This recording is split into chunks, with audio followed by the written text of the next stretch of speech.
If you guys think I'm gonna backflip with some barbells, you crazy. Well, maybe after I get a normal backflip, then we'll see.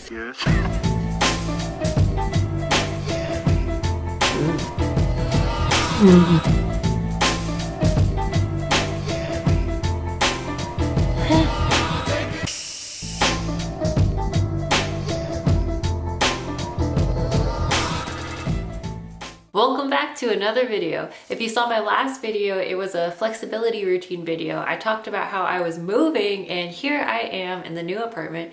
Yay! It's definitely a lot nicer. Check it out. Look at that wood floor. Oh baby. If you know me, you know I've been working on my gymnastics the last couple months, and in particular, I have an affinity towards backflips. My goal when I started practicing gymnastics was to be able to do a backflip on the floor. I can do a backflip on the tumble track pretty successfully.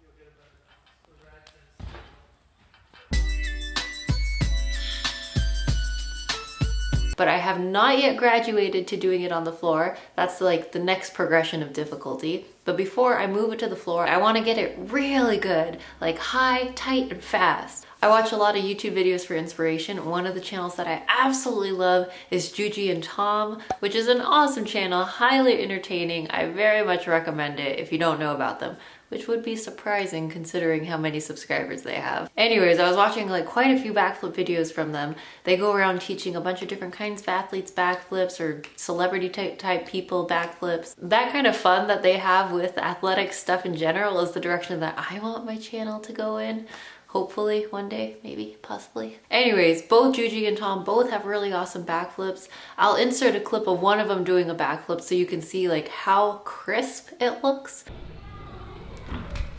God. One of the problems that I run into when trying to train backflips is that I don't always have access to a gymnastics gym. So the big question is, can I train backflips at home without actually doing a backflip? I think yes. I think that sounds perfectly reasonable, especially since my backflip seems to lack power and explosiveness on the jump, as well as explosiveness in the tuck, which are things that I can work on at home with just basic conditioning. Without further ado, here is my backflip at home workout. So a bit of a disclaimer, I'm not a personal trainer for athletes or anything like that. This is just for fun because I like speculating about sports exercise science and how it relates to my goals, and also because I'm too cheap to hire an actual professional. Best case, this workout helps my backflip. Worst case, it just makes me more fit, which will also help my gymnastics overall. I started my workout with some basketball to warm up, mostly because it's fun, and I just discovered this court nearby my new apartment. Also, I forgot that my basketball's kind of deflated, so yeah, I swear I do know how to dribble. Playing out here was actually a really great way to warm up my calves, glutes, quads, and hammies. I even got some nice shoulder work in trying to rack up those 3-pointers. Anyways, I figured basketball players can jump pretty high, so doing what they do couldn't hurt, right? One last thing. So here's a fun fact about me. Did you know I was MVP on my team in 6th grade? Peak of my career. Haven't really gotten better since. Now begins the real workout. You can tell because I took off my penguin pajama pants. First exercise was box jumps because it was honestly the first explosive lower body exercise that came to mind. Would have been better if I had something taller, but this works. Let me know in the comment section what exercises you would have done. I'm always down for trying different workouts.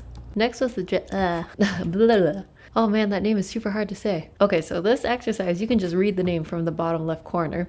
They're definitely harder and more taxing than a normal box jump because you absorb the impact of the ground first and have to explode off as quick as possible.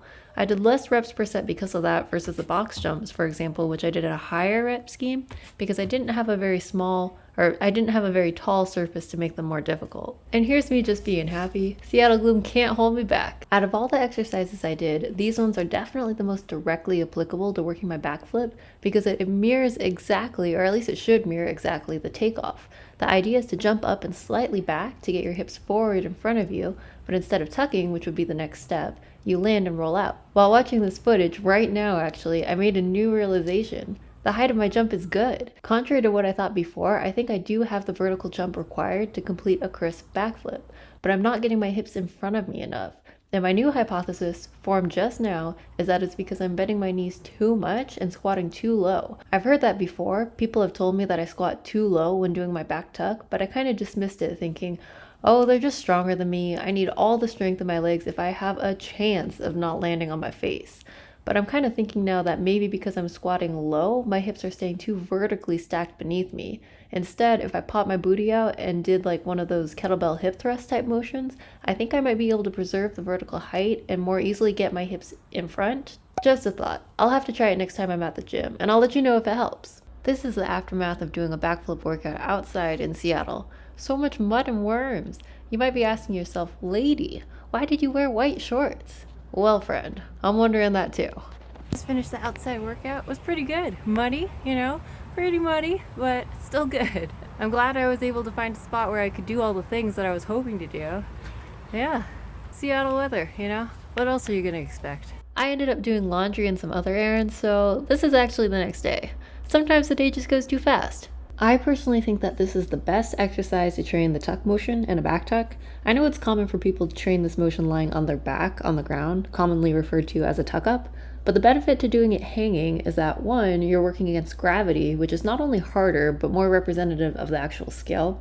The second thing is that when you hang, you can perform the motion in an arch position, versus the hollow body position you have to do when on the ground. The arch position is what you'll actually be in when you do the tuck in a backflip.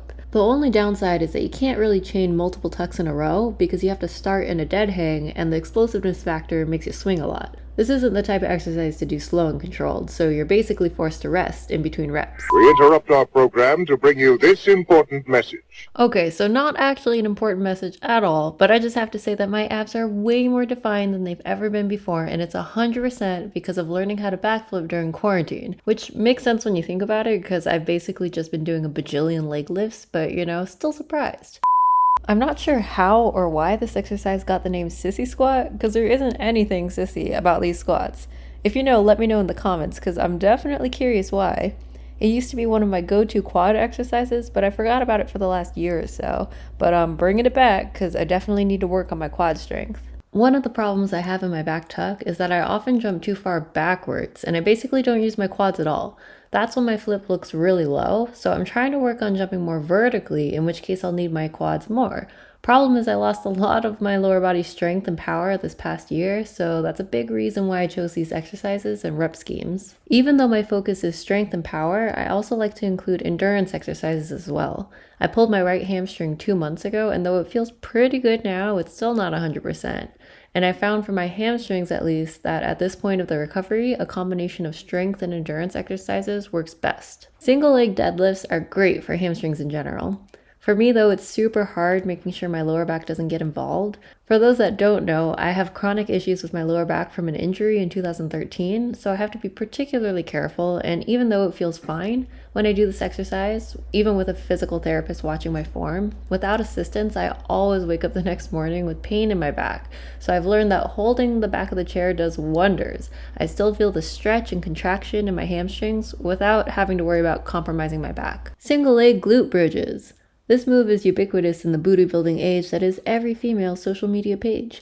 First came copper, bronze, iron, and then booty. For good reason actually, because it's a really great exercise. So, this was the first time I've done pistol squats in a year, and I was so sad to realize that I can't do one anymore. I used to be able to do 5 on each side, and I can't even do one now. But that happens, so just gotta jump back on the horse with some assisted pistol squats. I actually ended up really liking this assisted version. It felt good to train that motion again in general, so I was happy about that. Last body part to train is calves, which, considering how explosive you need to be for a back tuck, is probably an obvious choice. I wanted to do a jumping explosive exercise as well as a strength building exercise, so I chose these calf jumps and followed it up with single leg calf raises on my stairs. Unfortunately, my camera died before the calf raises, so instead I have for you a montage of very manly calves.